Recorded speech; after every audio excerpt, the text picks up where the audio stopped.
Ok, bah écoutez, je crois qu'on peut commencer cette nouvelle séance du cycle Avenue Centrale. On est très heureux aujourd'hui d'accueillir Grégoire Borst, qui est donc professeur de psychologie du développement à l'université Paris-Cité, auteur de nombreux ouvrages, dont celui-ci qui sera tiré au sort à l'issue de la conférence. Donc pensez bien à remplir votre petit papier pour le tirage au sort. Voilà, donc c'est pas moi, c'est mon cerveau.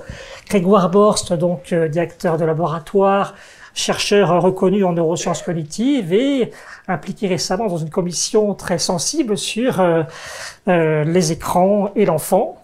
Donc merci de trouver le temps de cet emploi du temps très chargé pour venir parler de ces sujets à Grenoble. Nous avons donc 30 minutes de temps de cerveau disponible pour pouvoir écouter ces propos, suivis ensuite de nos questions. Donc merci beaucoup d'être là et nous t'écoutons. Bah, merci pour l'invitation, je suis ravi d'être là.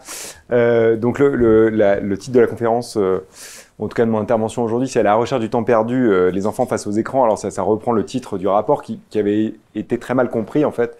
C'est-à-dire que c'était un peu une façon pour nous justement de retourner en fait la responsabilité aux uns et aux autres. En fait, à la recherche du temps perdu, c'était le temps perdu d'une certaine manière de l'action de la société par rapport à cette question-là. C'était pas le temps perdu devant les écrans, parce que si vous avez lu le rapport est beaucoup plus nuancé que cela, et il montre bien finalement que la question du temps n'est pas forcément la meilleure des variables pour comprendre l'effet problématique ou pas d'ailleurs des écrans, et que donc c'était plutôt renvoyer à l'action publique finalement, de renvoyer à l'action publique, ça nécessitait justement de mener une action publique par rapport à ça. J'aime bien commencer par tester un peu quelques affirmations sur les écrans, celles qui peuvent tourner en règle générale, qui me permet aussi de voir comment vous positionnez par rapport à ce type d'affirmation. Donc la question, c'est simplement que vous leviez la main, et puis si vous êtes à distance, vous pouvez vous positionner par rapport à ces affirmations. Donc vous levez la main si vous êtes d'accord avec les affirmations suivantes. Les écrans sont responsables de la baisse de l'intelligence des nouvelles générations. Qui pense ça? Ouais, allez-y, hein, on est dans un cadre bienveillant. Vous avez le droit d'avoir les opinions qui sont les vôtres de ce point de vue-là. Ok, très bien. Qui pense que les écrans peuvent provoquer des troubles des apprentissages et des troubles du spectre de l'autisme? Allez-y, vous êtes quelques-uns à penser ça. Ok, merci.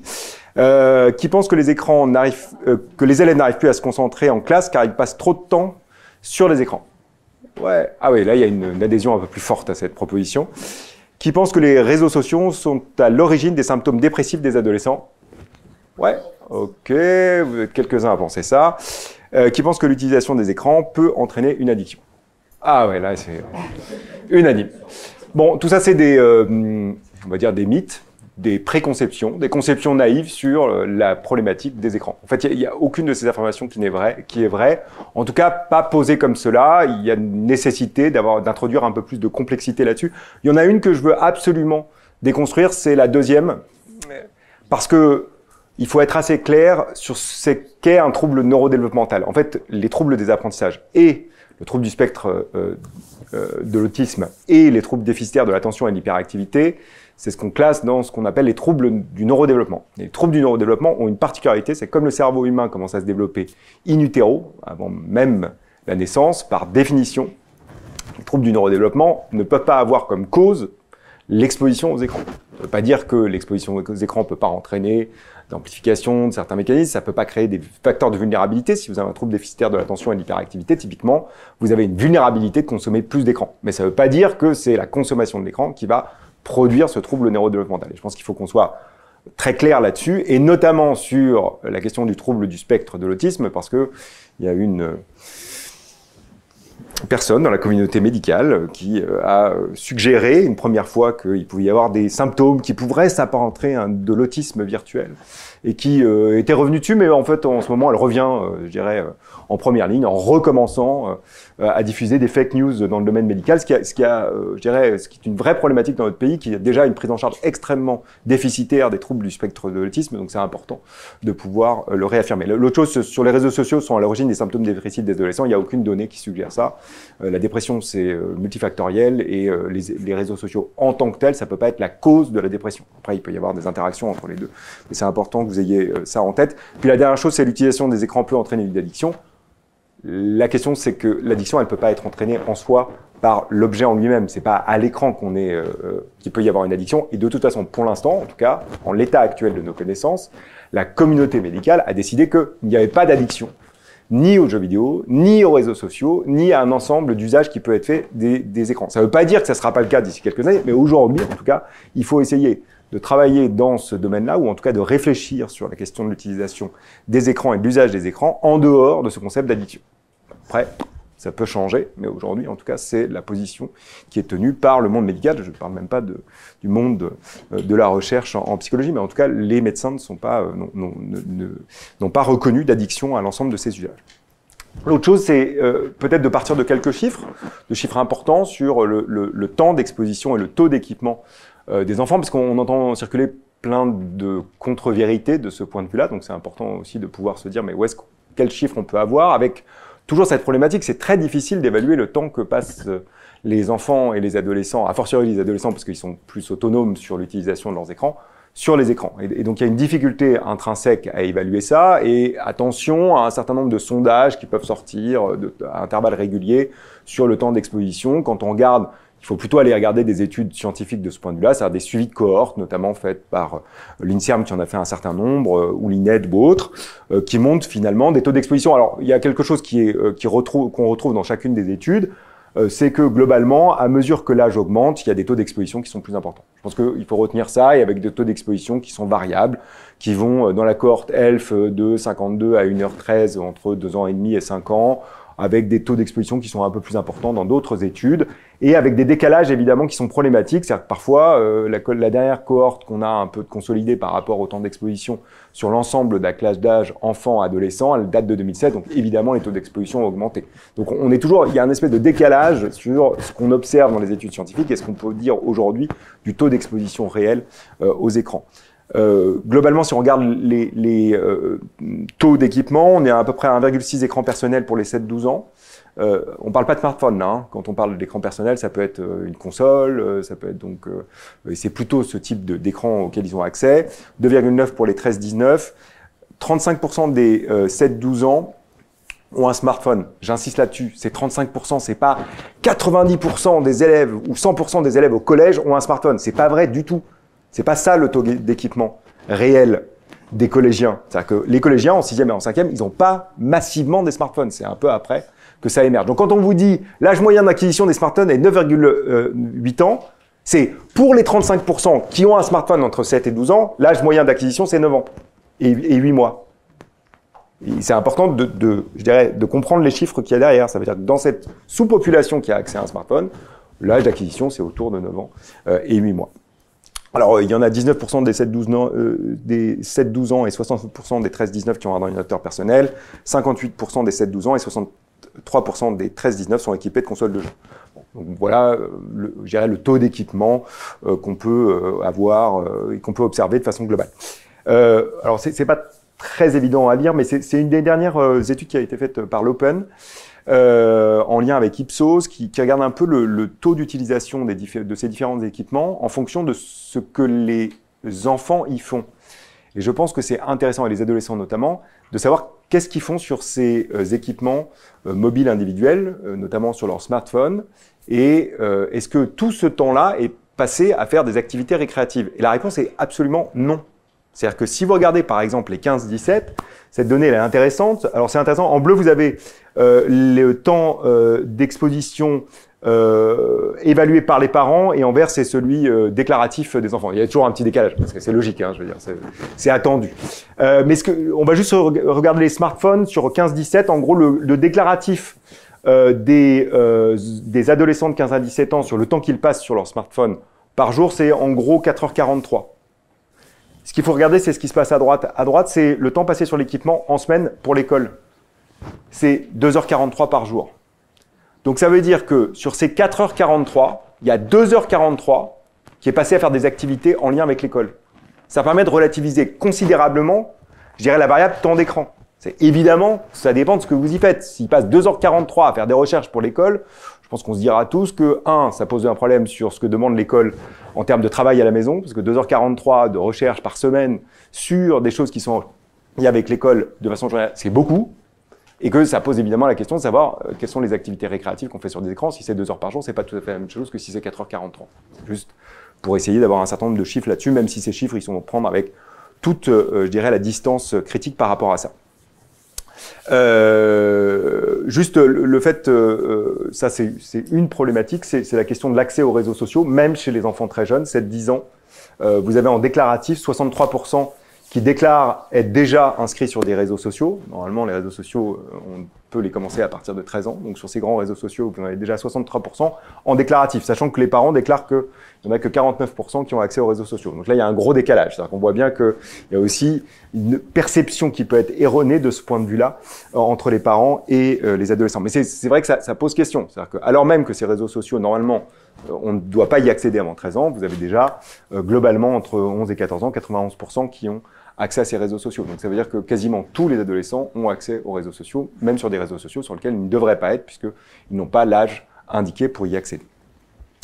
Si on plonge dans la question finalement des effets des écrans, ça vous a pas échappé que c'est une question médiatisée, que il y a un certain nombre de personnes qui s'expriment sur la question des écrans, avec des degrés, on va dire, d'expertise diverses. Alors, je le dis y compris pour les scientifiques. C'est bien, quand on est scientifique, de rester dans son domaine d'expertise. Je pense que déjà, éthiquement, c'est important. Donc, par exemple, puisque je l'aime beaucoup, on est collègue neuroscientifique, Michel Lerburget, c'est un très bon chercheur. On se présente comme directeur de recherche à l'INSERM. Ça veut rien dire, un directeur de recherche à l'INSERM, ça veut dire professeur des universités, directeur de recherche au CNRS, c'est la même chose. C'est des enseignants-chercheurs ou des chercheurs dans une discipline. Et il travaille pas du tout sur l'enfant, ni sur la question des écrans. Son domaine d'expertise, c'est les états de conscience chez les patients. Voilà. Moi, je m'exprime pas sur les états de conscience chez les patients. J'aimerais bien que Michel Lerburget ne s'exprime pas sur les enfants et sur la problématique de l'exposition au numérique, parce qu'il ne connaît rien. Donc, c'est bien de chacun qu'on reste dans le domaine d'expertise. Donc, si vous avez ce livre à la maison, mon conseil, c'est utilisez-le pour caler un meuble. Ça servira a priori à peu près à ça. Vous n'aurez pas plus d'informations si vous le lisez. Mais on voit que globalement, c'est effectivement une problématique, je dirais, qui attire beaucoup d'attention, avec des déclarations parfois dans la presse qui nous font tomber notre chaise, quoi. Une experte donner un smartphone à un enfant serait comme lui donner 1 gramme de cocaïne selon une experte des addictions. Bon, si c'était le cas, fantastique. Vous auriez une façon d'accéder à de la cocaïne, je dirais, de façon extrêmement rapide et peu coûteuse. Évidemment, c'est pas le cas. Et personne n'est capable de quantifier, je dirais, ce que produit l'exposition aux écrans par rapport à l'exposition à des drogues comme la cocaïne. Et évidemment, les effets sont pas du tout les mêmes. Mais on voit bien qu'effectivement, ça oriente le discours et que ça devient donc très difficile d'avoir un discours mesuré et complexe sur la question. C'est-à-dire que si vous avez, effectivement, si vous pouvez penser que les smartphones et les écrans de façon globale, c'est comme l'effet de la cocaïne, alors à ce moment-là, il n'y a plus de question possible. Évidemment, on interdit immédiatement les écrans, parce qu'il n'est pas question qu'on puisse mettre quelque chose d'aussi dangereux dans les mains d'un enfant ou d'un adolescent. Donc en fait, il faut quand même prendre la mesure de ce dont on parle en regardant les effets réels de l'exposition aux écrans, avec toute la complexité qui va derrière. Et puis l'autre problématique qu'on a, c'est qu'on a un certain nombre de médecins et de professionnels de la petite enfance qui prennent la parole pour des lanceurs d'alerte sur cette question en disant « mais nous, dans notre patientèle, on voit quand même des choses qui nous questionnent ». Alors, ils ont quand même une capacité, je dirais, à engager les médias qui est importante de ce point de vue-là. C'est aussi drôle un peu de voir la position des médias par rapport à ça. C'est-à-dire que des médias qui utilisent en fait les réseaux sociaux viennent ensuite demander à des professionnels de santé de venir dire à quel point c'est dangereux d'utiliser les réseaux sociaux. Donc, vous voyez un peu le paradoxe qu'il peut y avoir là-dedans. Mais ce qui est intéressant, c'est de réfléchir à quel est l'argument de ces professionnels de santé. Donc, globalement, ce qu'ils disent, donc c'est une de leurs tribunes, mais il y en a eu 2 ou 3 dans le monde. Ils disent, regardez, c'est relativement simple. Nous, dans notre patientèle, entre 2010 et 2018, si on regarde finalement les troubles présentés par les enfants dans notre patientèle, ils ont augmenté de l'ordre de 20% pour les troubles intellectuels et cognitifs, de l'ordre de 50% pour les troubles du psychisme et de l'ordre de 90% pour les troubles du langage et de la parole. Qu'est-ce qui a changé dans l'environnement? Le numérique. Donc, le numérique produit les troubles du langage et de la parole, les troubles du psychisme, les troubles intellectuels et cognitifs. Ça, c'est intéressant parce que c'est quelque chose qu'on enseigne en première année à nos étudiants de psychologie. On leur dit, en fait, il y a une différence entre la corrélation et le lien de causalité. Il peut y avoir des liens de corrélation, c'est-à-dire des associations entre différentes variables, qui ne veut pas dire nécessairement qu'il y a un lien de causalité entre les deux.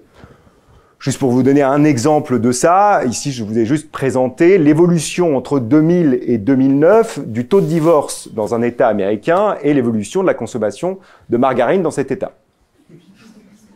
parfaitement associés. Aucun d'entre vous, sauf si vous êtes perfide, ne pense qu'il y a un lien de causalité entre les deux.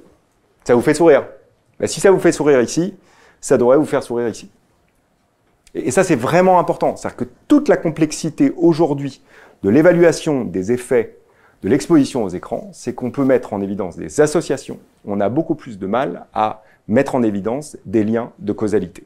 Et donc, c'est difficile pour l'action publique de prendre des décisions parce que précisément, on n'a pas de données qui sont extrêmement probantes de ce point de vue-là.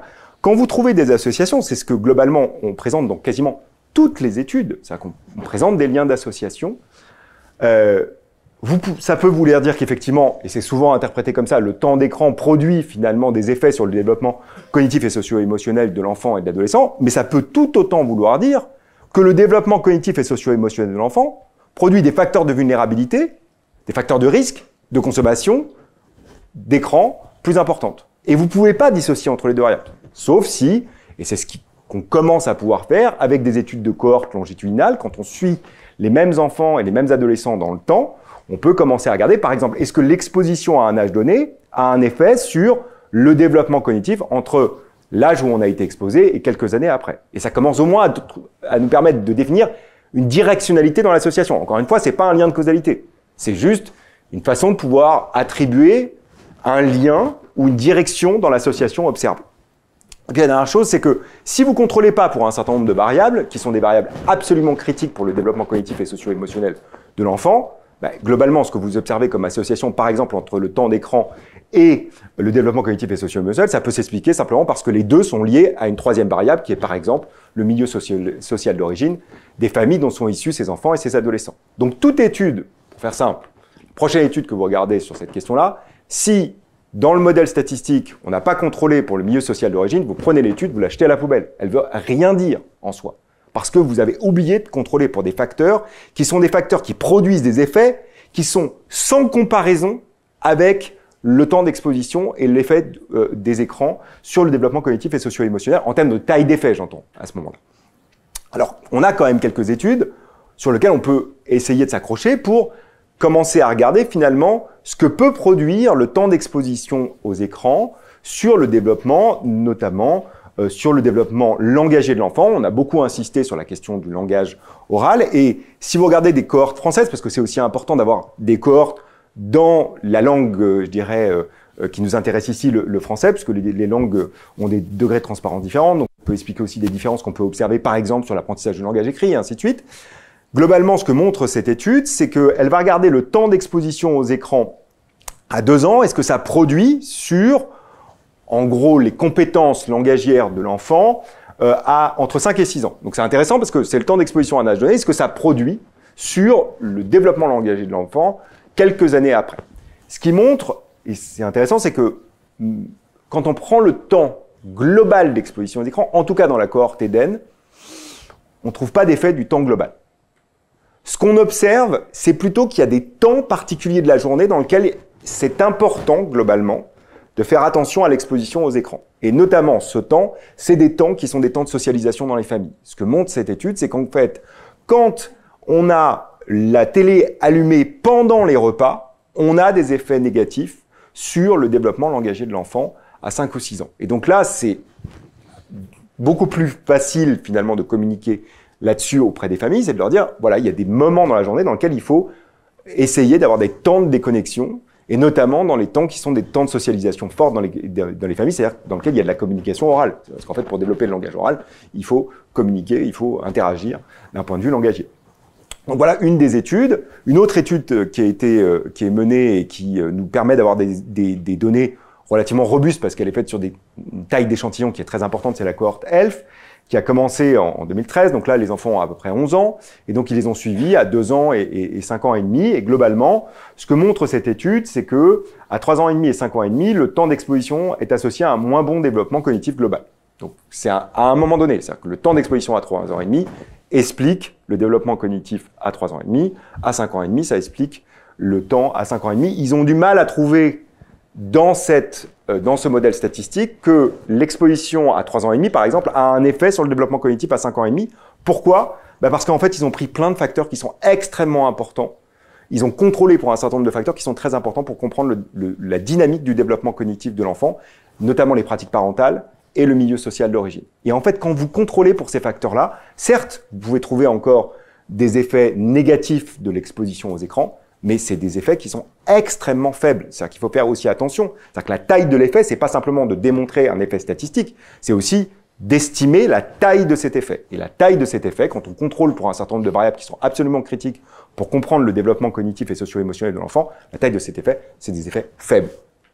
Et donc, ça ne veut pas dire qu'ils n'existent pas. Ça veut simplement dire qu'en termes de décision et de politique publique, il faut évidemment aussi estimer la taille de ces effets. Alors, l'autre chose qu'on a à disposition, c'est évidemment des méta-analyses. C'est-à-dire qu'on commence à avoir un recul suffisant pour commencer à regarder un certain nombre de méta-analyses, c'est-à-dire on collige toutes les études qui existent et on va, à partir de l'effet observé dans chacune de ces études, pouvoir en inférer une taille globale de l'effet, par exemple, de l'exposition à la télévision. Et c'est intéressant cette étude parce que elle est très citée, mais souvent on ne vous présente que les données négatives de cette étude. C'est-à-dire qu'on vous présente que les effets négatifs de l'exposition à la télévision. J'étais encore avec une épidémiologiste pourtant qui est très sérieuse, mais qui ne présentait que la partie gauche de ma diapositive et pas la partie droite. Et ça, c'est problématique. Ça, en termes d'honnêteté scientifique, il faut présenter toutes les études, tous les résultats de cette méta-analyse qui montrent, certes, que le temps d'écran a un effet négatif sur le développement langagier de l'enfant, avec une taille d'effet qui et de l'ordre de 16% d'un écart type, donc c'est une taille d'effet petite en fait, de ce point de vue-là. C'est vrai aussi pour la bruit de fond, donc il y a un enjeu aussi de sensibiliser les familles là-dessus. Le simple fait d'avoir un écran qui est allumé en bruit de fond dans une famille va avoir des impacts négatifs sur le développement langagier de l'enfant, qui avec une taille d'effet qui est à peu près du même ordre que le temps d'écran global. Ce qui est intéressant, c'est ce qui se passe aussi du côté à droite de cette diapositive, où on montre qu'effectivement, il y a un certain nombre d'études qui montrent que le simple covisionnage avec un enfant d'un contenu audiovisuel a un effet positif sur le développement langagier de l'enfant, qui est de la même taille que les effets négatifs observés pour le temps d'exposition globale à la télévision, par exemple. Et c'est la même chose pour les programmes ludo-éducatifs. Donc en fait, il faut qu'on sorte de cette question du temps d'écran et qu'on rentre dans quelque chose de beaucoup plus complexe, qui est la question de la qualité du contenu et des interactions qui peuvent exister, des interactions sociales autour du contenu audiovisuel. Et donc on voit bien qu'en termes de préconisation qu'on peut faire, ça va être très différent. C'est pas forcément pas d'écran, c'est pas d'écran en autonomie chez l'enfant très jeune. Si finalement il regarde un programme audiovisuel avec de bonne qualité, ça veut simplement dire qu'il y a du langage oral, quoi, pour faire les choses simples. En gros, éviter les Teletubbies. Teletubbies, c'est le niveau 0. Il n'y a pas de langage dans les Teletubbies. D'ailleurs, c'est ce qu'on observe, c'est que si les enfants sont très fortement exposés aux Teletubbies, ça a un effet négatif sur le développement du langage oral. Mais c'est normal, ils babillent dans les Teletubbies. Outre le fait que ça a été fait par des gens qui étaient, à mon avis, sous LSD. Mais sinon, je veux dire, si c'est du contenu avec beaucoup, si c'est du programme audiovisuel avec beaucoup de langage oral, beaucoup de vocabulaire, avec un engagement fort des enfants, et qu'en plus c'est regardé avec un parent ou un adulte, ça peut favoriser le développement langagier de l'enfant.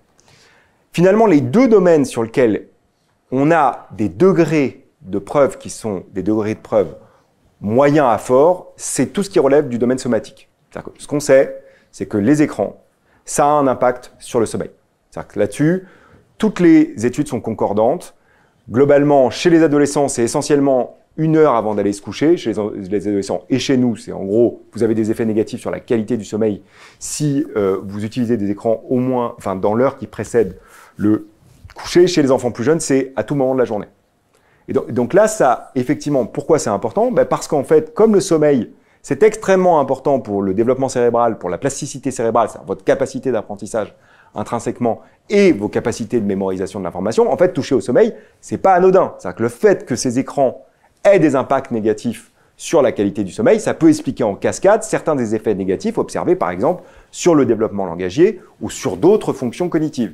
Mais on voit bien que c'est beaucoup plus complexe de dire que les écrans, ça produit des effets négatifs sur le langage. En fait, les écrans, ça produit des effets négatifs sur la qualité du sommeil qui, de ce fait-là, peut avoir des impacts négatifs sur le développement cognitif, y compris le développement langagier de l'enfant. Donc il faut réintroduire toute cette complexité avec effectivement deux problématiques. La première, c'est que vous avez 49% des parents d'enfants de moins de 11 ans qui pensent que l'usage des écrans n'a aucun impact sur le sommeil de leurs enfants. Et donc là, il y a quelque chose à faire en termes de sensibilisation des parents sur la question des écrans et du sommeil. Et la deuxième chose, c'est que si vous regardez les préconisations en termes de temps de sommeil des enfants, il n'y a quasiment aucun enfant et aucun adolescent qui respecte les préconisations qui sont faites en termes de temps de sommeil pendant une période de 24 heures. Et a fortiori les adolescents, dont vous savez peut-être que c'est la période de la vie dans laquelle les déficits de sommeil sont les plus importantes. Et c'est pas dû que aux écrans. C'est dû aussi, je vais le dire, et c'est pour ça qu'il y a une préconisation de cet ordre c'est mon petit cavalier législatif que j'ai mis dans le rapport. Il y a une préconisation qui est de déplacer la première heure de cours au collège et au lycée. Parce qu'on sait que la structuration même du système éducatif n'est pas faite de telle manière à respecter le rythme physiologique du sommeil des adolescents. Et que ça explique aussi leur déficit de sommeil. C'est pas que la question des écrans, parce que c'est trop facile. On prend les écrans, on dit, ah ben vous voyez, les écrans, hein, c'est très mauvais pour le sommeil des adolescents, et c'est pour ça, ils vont se coucher très tard parce qu'ils regardent trop les écrans. Oui, certes, mais en fait, il y a plein d'autres facteurs contextuels qui expliquent ça. Et puis la deuxième chose, c'est la sédentarité. Vous avez 33% des enfants de moins de 3 ans qui ne pratiquent aucune activité physique, et la problématique, c'est que la sédentarité, c'est lié à une augmentation de l'obésité, j'aurais dû dire ça, et l'obésité est liée à des augmentations des risques de maladies cardiovasculaires. Donc c'est pas un petit effet, c'est un vrai enjeu de santé publique. Mais c'est plutôt là-dessus qu'il faut insister si on veut faire des préconisations relatives à régulation, on va dire, du temps d'écran global. Je vois que je suis en train de déraper totalement sur le temps, donc je vais essayer d'aller un peu vite là-dessus. Simplement aller très vite pour vous dire que effectivement, il y a un certain nombre d'études qui ont porté plus spécifiquement sur les adolescents, qui montre qu'il y a un lien statistique entre les réseaux le temps passé sur les réseaux sociaux et le bien-être. Mais pour vous donner une idée, c'est 0,4% du bien-être des adolescents qui est dû au temps qu'ils passent sur les réseaux sociaux. Intéressant, mais en termes de politique publique, à 0,4% d'un effet, généralement, on ne fait pas des grandes campagnes de politique publique en termes de santé. Donc, il peut y avoir un effet, mais la vraie question, c'est que c'est une population qui est extrêmement hétérogène, donc il y a probablement des facteurs de vulnérabilité, et c'est chez ces adolescents qui ont des facteurs de vulnérabilité préexistants que l'usage des réseaux sociaux peut avoir des effets négatifs. Je vais sauter ça, ça et ça. Je voulais simplement vous dire que les réseaux sociaux n'ont pas que des effets négatifs. Il y a une très belle étude qui a été faite, alors certes en 2016, il faudrait réévaluer si c'est toujours le cas, mais qui montrait que, contrairement à ce qu'on peut penser, le temps passé sur les réseaux sociaux à 10 ans avait un effet positif sur le développement de l'empathie affective et de l'empathie cognitive chez les adolescents. Donc les réseaux sociaux, ça rend pas les adolescents moins empathiques de façon générale. Ça peut même avoir des effets positifs, y compris sur des domaines qui relèvent des compétences psychosociales ou socio-émotionnelles. Et puis la dernière chose, parce que je voulais quand même finir là-dessus, c'était, il y a eu une grosse discussion dans la commission écran sur la question de la place du numérique à l'école. On n'était pas du tout d'accord dans la commission, pour dire les choses de façon édulcorée. On était même très fortement en opposition, avec des fantasmes, y compris dans la commission, du taux d'équipement, finalement, en appareils numériques dans les écoles. Quand on prend l'exemple de la Suède en disant « Oh, vous avez vu ce qu'ils ont fait en Suède, ils sont revenus en arrière ». Attendez, le taux d'équipement en Suède des élèves par rapport au taux d'équipement des élèves français, c'est absolument pas comparable. Pour vous donner une idée, c'est 4 terminaux fixes pour 100 élèves dans le premier degré, 9 pour les terminaux mobiles, et dans le second degré, c'est 33 et 20. C'est très très faible le taux d'équipement des élèves français par rapport à d'autres pays. On est très en retard sur le numérique éducatif. Et quand on regarde ce que ça produit, ben en fait, les équipements mobiles individuels, c'est-à-dire donner une tablette par élève, ça a des effets positifs, y compris sur les apprentissages scolaires fondamentaux, que ce soit en 5e ou en 4e, on a des effets positifs sur les compétences mathématiques, sur la compréhension de l'oral et sur la compréhension de l'écrit. Parfois qui varient en fonction du niveau, et donc il faut aussi qu'on essaye de comprendre ces dynamiques-là.